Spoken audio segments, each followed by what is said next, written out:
So I went ahead and did my call to action over hazing on college campuses and at universities. I've noticed since coming to Missouri State and joining Greek life that hazing happens a lot more than we talk about. I feel like usually whenever we hear about hazing, it's like someone died because they were forced to like drink too much too quick.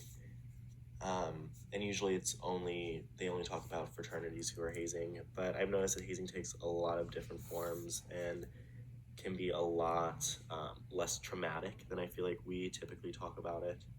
Um, and I've also noticed that fraternities and sororities are not the only ones that are hazing. There are also sports teams are hazing, and clubs are too. I think a lot of people haze because they want you to think you're kind of like it's a part of like the initiation process, and they're like, oh, like everyone's done it, like everyone before you had it so much worse. Um, but really, I personally just think it's a way to like embarrass you and kind of like break you down. There are a lot of different types of hazing that happen. Obviously, alcohol hazing is a big one.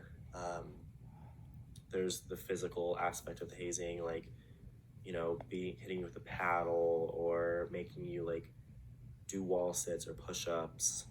There's also like the mental hazing. So like whenever you're sitting there and someone's screaming at you, calling you names, like really trying to tear you down. And I just feel like there's also that emotional aspect too. Just really just all ways to try to like tear you down and make you feel like you're, less.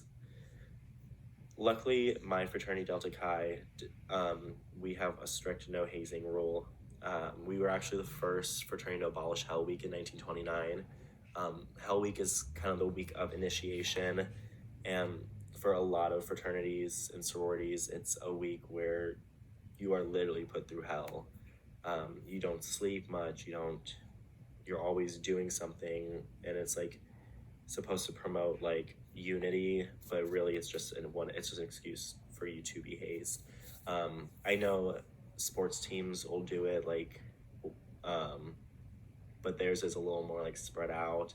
But Delta Chi was the first fraternity to abolish Hell Week in 1929, and so I just think that's something really good that Delta Chi is doing to kind of like stop hazing, because people do die from it. We also have mandatory classes that we do where we go and sit through a lecture where people who have lost children to like being hazed. And I think that's just really good. I think that should be a requirement for everyone on campus to do, because it's not just FSL that are hazing.